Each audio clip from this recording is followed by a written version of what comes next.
Nick and Ron with another edition of Ask Ron. We just finished up Ron's commercial mastermind group meeting, right? Sure did. We had a great 2 days, went through about 40 different projects with them, and man, there's going to be some money flowing on these things. So called a whole bunch of the agents and accomplished a lot in 2 days. All right, you ready for the first question? I guess so. All right, we got Toby from California. Said, I've heard you say to collect the buyer's rent on the 1st of the month and the seller on the 10th of the month. If you're paying the bank directly, isn't that payment on the 10th considered a late payment? Well, first of all, if I say my payment is due on the 10th, that don't mean that I have to pay it on the 10th. I just wanted time to collect it on the 1st so I can pay it by the 10th. And frankly, if you're practicing good business management, you won't have to wait on the payment from the buyer or from the buyer to pay the seller anyway. You just pay it and collect it back from the buyer. So it's how you run your business, really. But it's true, they're usually late on the 15th. But nowadays, it's done electronically anyway. So if you collect it on one day, you can pay it the same day if you want to. But I want you to get to the point to where you don't have to wait to collect it to pay it. All right, next question is from Phil in Ohio. I do pretty house deals for houses in the $300,000 to $500,000 range, whereas I usually receive a down payment of $15,000 to $30,000.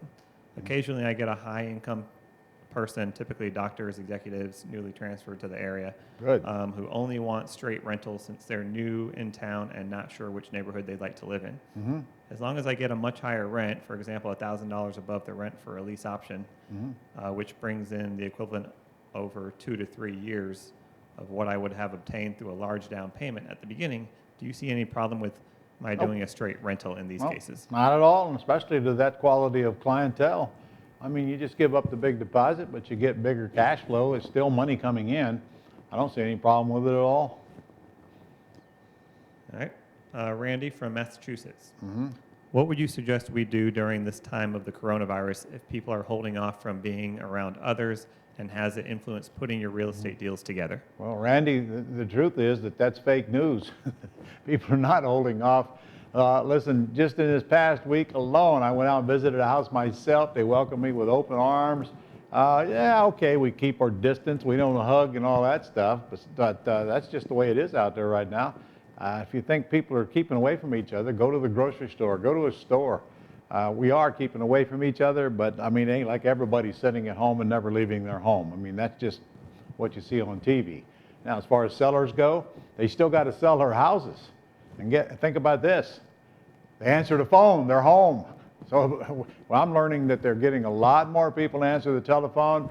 We negotiate the same way, we ask them the same questions, and if they do not want us to come see their house, which is a question we ask them, then walk through I'm okay with that, walk through the house with your camera on and show me what the house looks like, and that's all I need to see. But I would like to come out and take a look before we close so we can arrange that later. And you should go to the house before you close on it, but you don't need to go there to get a contract on it. I mean, you can look to see if it's in excellent shape or not just by letting them make you a video presentation, which they like doing actually. And as far as selling goes, same thing. Remember, you're sending the buyers into the house through a lockbox anyway. You're not even meeting them there. You don't ever need to meet the seller. Especially in this market today, because it's all done electronically. I didn't mean seller, I mean buyer. Send buyers to house, okay, get application on them, have them checked out with screen the tenant, get their deposit electronically or however you want to do it, and the attorney closes it. All right, Tyler from South Carolina has 3 questions. Okay, that was a good question, by the way, that I've been meaning to answer here lately, because a lot of people are concerned about it. I'll tell you what I'm hearing. I'm hearing that business is actually better and easier than it was when we actually had to go meet people. In fact, I did a podcast the other day with Sophia Grigio, who buys houses in 4 different states and never leaves her house. And I'm talking about pretty houses with terms here. So watch out for that podcast. I'm going to get it out there as soon as we can. Okay, Tyler, 3 questions. He's from South Carolina. First question, is it advisable to consider a prospect for wholesaling an ugly house that has a warning of livability violation from the city posted? Maybe there's extra motivation in my favor for terms or to sell somewhere there. I don't understand that question. Was it, can I sell a house that's got a warning sign on it from the city? Is it advisable to do a wholesale deal, I guess? Sure. I mean, they're going to, you got to let them know that there's a flag on it by the city, but that's no big deal. They just take over the flags don't bother rehabbers. The city puts a flag or a lien on the property, the rehabber knows that they're going to get the flag removed as soon as they get it renovated and get the city to come out and inspect them, which they got to do anyway. So those things don't bother rehabbers. In fact, they get kind of excited about it because they think they're going to steal a house. All right. His second question is, can you do with a 401k the same or similar as you would do with an IRA to buy a property? You can if you're in charge of it, but if you're not in charge of it, you cannot, no. Now, you can take money out of your 401k. Well, that depends on the rules of the 401k, but if you're not working there anymore, then you can force them to give you the money in your 401k, which you would put in a traditional IRA. And then if you wanted to move it to a Roth IRA, you just got to pay the tax on whatever amount you move in the year you move it. But it all depends on whether you control your 401k or not. All right. Tyler's last question. Do you know any private lenders for referral to that are not looking to take 80% of your profits and or charge some several thousands of dollars up front to get you? Boy, if you're running across private lenders like that, what's the name? Tyler. Tyler, that's not a private lender. That's a thief. And you don't need thieves in your life. You don't even need mortgage brokers or people in the loan business, man. If you start learning how to ask people for money, there's more of it than you're ever going to tap into, and there's a never-ending supply of it. I don't use private money anymore, but it didn't take me long to figure out that they need me more than I need them, and I'm going to make the rules. I'm going to tell them what interest rate I'll pay. There aren't any points, and there aren't any of that 80% stuff. I don't know who the heck told you that nonsense, but that's not a private lender. That's for sure. You need to run from that one. All right. Courtland from New Jersey. Yep. Says, I have a seller with free and clear property. He has suggested to me that he is willing to take out a HELOC, a home equity line of credit, and I can take it subject to the loan. I believe I've heard that this is not a good idea, and this kind of loan will be called by the bank. Did I hear correct? The loan could be called by the bank. It's not. I don't want you taking it subject to, but I don't mind you wrapping it, doing a wraparound mortgage on it, as long as the seller signs a CY8 letter stating they know the bank can call it due and you're not liable. But also the seller better not be telling the bank that they sold it this way, or they might, they just stirring up a mess. But if you do a wrap around a HELOC like that, it would be smart if you put a tenant buyer in there that will cash it out as soon as possible, because that's not going to be a long-term deal. All right. Jessica from New York. I know that you're tired of hearing the same question, but if a seller wants to know how much you're pre-approved for, how do I answer that question? Also, do we still have access to the proof of funds letter? If the seller wants to know what I'm pre-approved for, I have no idea what that question has to do with anything I teach. Because if I catch you going down to the bank and getting a loan to buy a house, I'm going to personally come out there and harm you. We don't do that. We don't guarantee debt. We don't go into banks to get loans. So being pre-approved is an irrelevant question to me. Now, what was the second half? Do we still offer the proof of funds letter? No, I do not offer a proof of funds letter. And here's a tip. If you buy ugly houses from for sale by owners, you don't need proof of funds letter, okay? And you're going to have such a miserable time buying out of the MLS right now, you won't need it anyway, because it's unlikely you'll never get one accepted. So quit worrying about proof of funds. Sellers want $10. They could care less about proof of funds. FSBOs, I mean. All right, Nate from New Jersey. I recently talked to a potential seller who was interested in selling with terms. Okay. The seller has a mortgage on his house.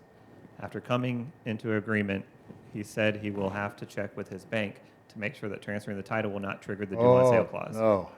You had to tell him right then and there, you do that, and there ain't no way they're going to approve it. After a few days, he sent me an email saying that he can't go through with the deal because the bank said Yeah. it will trigger the due on sale clause. How do you suggest handling this objection? I suggest in the future, you just tell him point blank, the bank's not going to approve it. So if you have to have the bank's approval, forget it. You can also tell him it's very rare they would call a loan due, but if they did, I'll handle it, and that's the best you can do. And frankly, you don't ever want a seller contacting their bank, telling them they're selling the house for any reason, anytime, actually. Okay, Paul and Arlene from Illinois. Mm-hmm. I have over 1,000 hours recorded in 2019 working on real estate. I am retired, so I believe I meet all the requirements to be a real estate professional.